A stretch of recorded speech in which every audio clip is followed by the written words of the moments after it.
Hello, welcome to what is probably going to be the last real look at the tutorials for me with this blind playthrough of Nebulous Fleet Commands tutorials. And I might have one more where I do a simple skirmish and show like where the tutorials have put me. But for now, I wanted to talk about some thoughts I had that didn't really fit into the reacting to the tutorial format because they happened in retrospect or didn't really fit into what the tutorial was saying too terribly much. At this point, Steam says that I've been playing for about 4.4 hours, and I expect about an hour, maybe an hour and a half of that was me messing around with audio settings in here to get them to a point where I could be articulate and heard. I think I maybe aired a little too much on the side of my voice being too quiet, but not much I could do about that at that point. But as you can see, I've completed all the tutorials now. However, I have not touched skirmish, I have not touched multiplayer. I haven't even gotten to the fleet editor, to be honest. So that means that it took me about 3 hours to complete the tutorials. And first and foremost, now that I've done that, I wanted to give my overall impressions now that I'm at the end of what I went through. First, I want to really stress that I really like how the lessons are broken up into narrow, mostly self-contained subjects that allowed me to focus on a single topic at a time. You know, here's the lesson on how to move around, here's the lesson on how to shoot, here's how sensors work, and so on. I also believe that the individual topics mostly followed a logical order. Initially, I was a little bit concerned because I know that there's this like chain of actions that happens in order to engage a target. And that is you maneuver into a position, and once you're in your position, you begin to search for targets with your sensors. You might have found them on the way there, but generally you're going to some place that you feel is safe first, then you search for targets, and then you engage those targets. And so I was expecting it to be movement, then sensors, then guns. And having gone through it, I actually, in retrospect, agree with putting guns second. Everyone's here to shoot at things, and so it makes a lot of sense to really get people to that quickly as you can. And there's some level of basics that needs to be covered first, but I feel that movement is about where that is, and then being able to shoot is probably the next most important topic on most players' minds. So getting to that quickly is very important, very good. I also feel like it's important for me to go back to the controls because I know in the first video, I'm not going to say upset, I was frustrated by the way that the controls were reacting, specifically with regards to not having keybinds to rotate the camera. Once I got more familiar with the controls, that went away entirely. And the reason for that is because what was going on there was I've played a fair number of real-time strategy games, and in that case, the Q and E keys are almost always bound to rotating the camera in some way. And so my natural inclination and what I have been trained and what my muscle memory says to do is to use Q and E when I want to rotate the camera. And that is not correct for this game. So I was having to overcome previously learned experiences. It didn't take that long. I probably only ran the movement tutorial like 2 or 3 times total. So it wasn't all that difficult to get past. It's just that in that initial moment, there was some fumbling.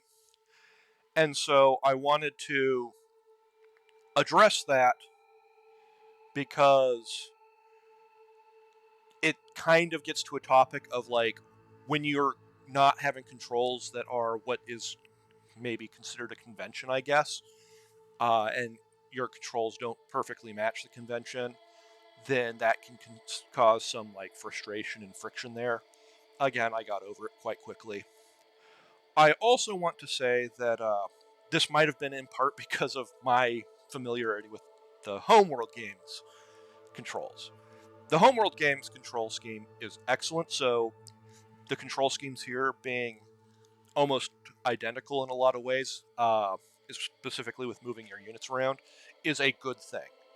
And I am very glad for that. In fact, if I was going to describe the control scheme to anyone, I'd say it's a more developed control scheme than what the Homeworld user interface was. It's much more capable, it's much more advanced. It seems like a logical step to take on them. And I specifically, in this case, want to talk about the command menu that comes up when you right-click. Whoever made that command menu, and whoever implemented it, and whoever made the tutorials for it, they did a remarkably good job. That is a very, very dense command menu, and the first time I brought it up, I had this moment of just like staring at it, kind of paralyzed by all the information that's there. But despite that, I was able to very easily learn where they wanted me to go, thanks to the highlighting and giving very, very specific instructions.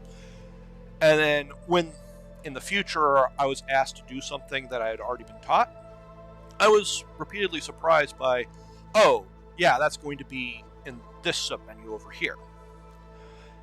And one thing that I was really impressed by was that the context sensitivity of it, where such as if you're firing at an enemy unit versus if you're just opening the weapons menu by clicking on open space, the way the context changes, that was very, very well done. It is actually very intuitive as well. So whoever did that, masterful job. I'm very impressed.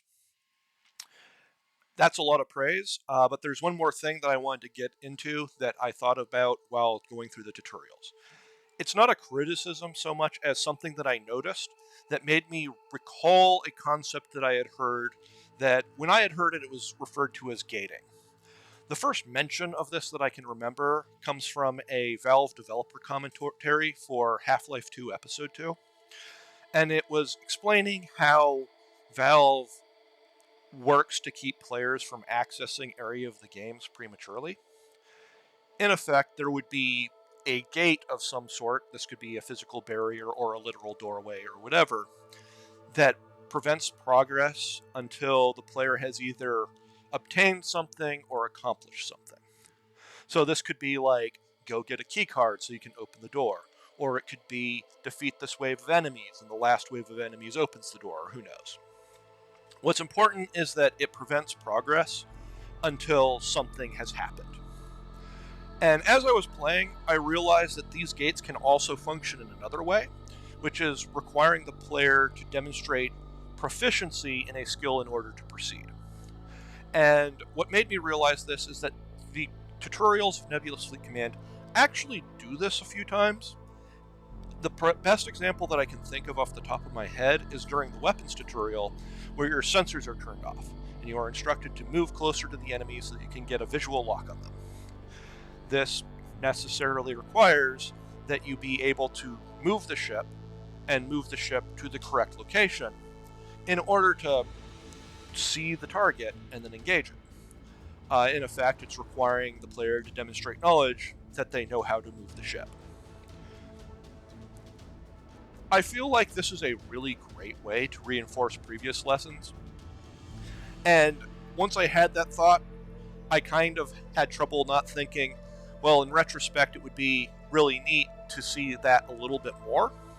For example, during the sensors section, perhaps the player might have been asked to move one of their frigates behind a rock so that they can show that, hey, this is a way that you can block sensor locks.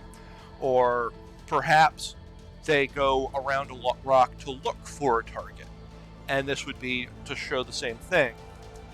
And then once they find the target, they shoot at it. And both of these would be reinforcing the previous lessons that you have of movement and potentially even weapons usage. That said, I acknowledge that this would require probably a lot of reworking to the tutorials themselves. So while I think that they're a good idea, I don't think that they're really necessary here, because I had pretty much no problem going through the tutorials. Even the most, what I would say, the most complicated one, the advanced missile tactics. That one was by far the most complicated. Probably the one that made me feel like I was fumbling the most with the controls. And even then, I didn't think it was that bad. I think it would probably take a little bit of doing for me to find it like second nature, but that's just the nature of video games. In any case, those are my final thoughts. I hope this afterward acts as a nice coda to what I've been doing. Hope it hasn't been too terribly boring, and that has at least been an interesting look at how a player that's completely new to the game goes in blind and learns how to use the controls, and maybe gives the developers interesting insights into, oh, they missed this thing. Thank you very much. Goodbye.